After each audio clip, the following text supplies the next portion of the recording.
Salut tout le monde, aujourd'hui je reviens dans une nouvelle vidéo après plusieurs semaines d'absence, je suis vraiment désolée, je pensais avoir le temps de monter et tout ça mais finalement non.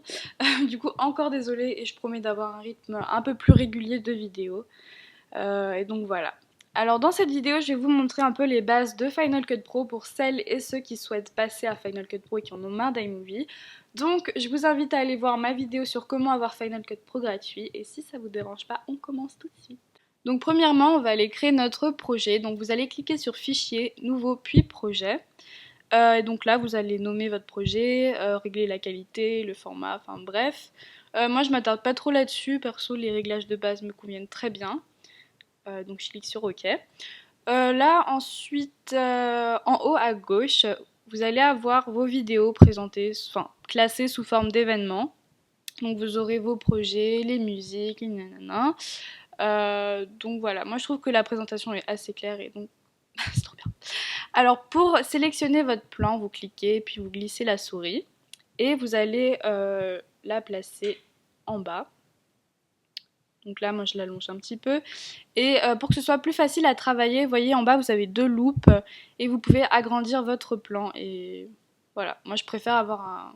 Enfin, je trouve ça plus pratique quand c'est grand. Cette petite flèche va nous servir à importer nos vidéos, mais normalement on n'a pas besoin de cliquer dessus parce que quand on branche notre caméra, il y a une fenêtre en fait qui va s'ouvrir automatiquement et vous pourrez importer. Sur cette petite flèche, on va avoir différents outils. Donc vous avez par exemple lame de rasoir, c'est pour scindiller un plan en fait. Donc voilà. Ensuite vous avez sélection, c'est un peu comme iMovie en fait, on retrouve les mêmes outils. Donc vous voyez, vous cliquez sur supprimer, et ça supprime la partie sélectionnée.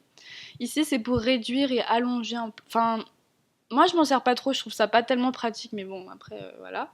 Et pour revenir à la flèche de base, c'est la première. Ici, on va régler un peu tout ce qui est qualité vidéo, pour faire des ralentis, des accélérés, etc. Là, on a tous nos effets vidéo. Alors, c'est vraiment la partie cool de Final Cut Pro, c'est qu'on a énormément d'effets, que ce soit vidéo ou audio, comparé à iMovie. Donc vous voyez, il y en a plein, et ils sont vraiment cool. Donc, petit aperçu. Donc oui, je suis désolée, ça rame un peu parce que... Voilà. Et donc vous voyez qu'on a vraiment énormément d'effets audio. C'est vraiment... Voilà. Donc après, on a nos photos, puis nos musiques, je vais pas m'attarder là-dessus. Et vous avez ce qu'on appelle des bruitages. Donc voilà, on a ceux de Final Cut Pro, ceux d'iLife et ceux d'iMovie. Enfin non, ici on n'a pas ceux d'iMovie, mais bref. Il y en a énormément, c'est vraiment un truc de fou. Et on n'a pas besoin de les télécharger, enfin, c'est vraiment ça que je trouve cool. Et donc voilà. Ici, on a nos transitions. Donc pareil, on en a énormément. Euh, c'est à peu près les mêmes que sur iMovie, mais voilà.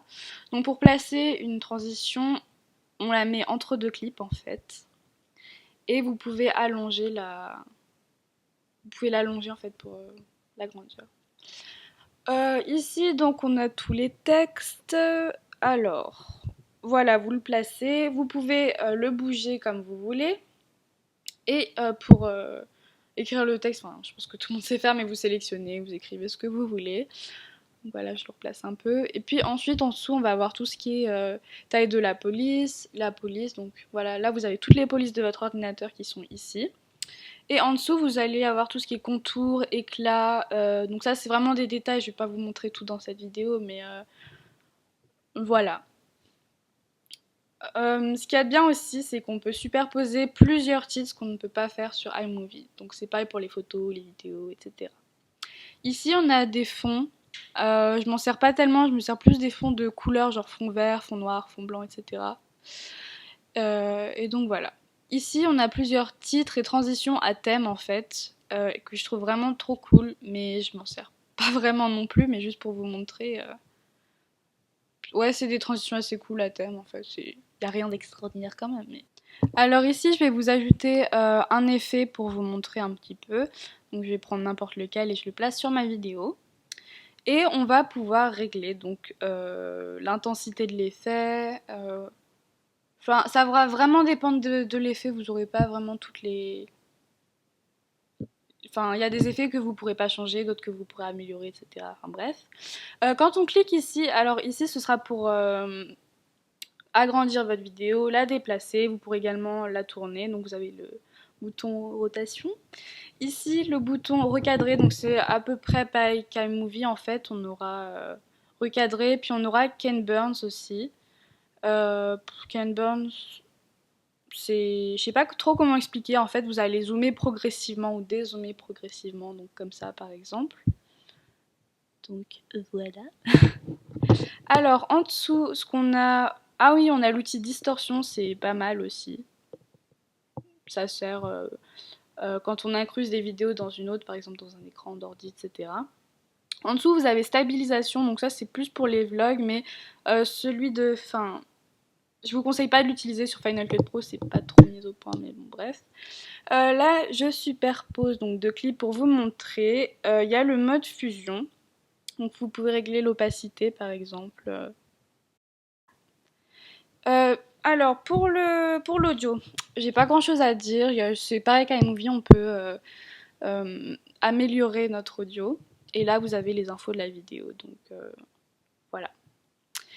Pour partager notre projet, on n'a qu'à aller sur la petite flèche à droite, cliquer sur YouTube et vous n'aurez qu'à suivre les indications données. C'est vraiment super simple, etc.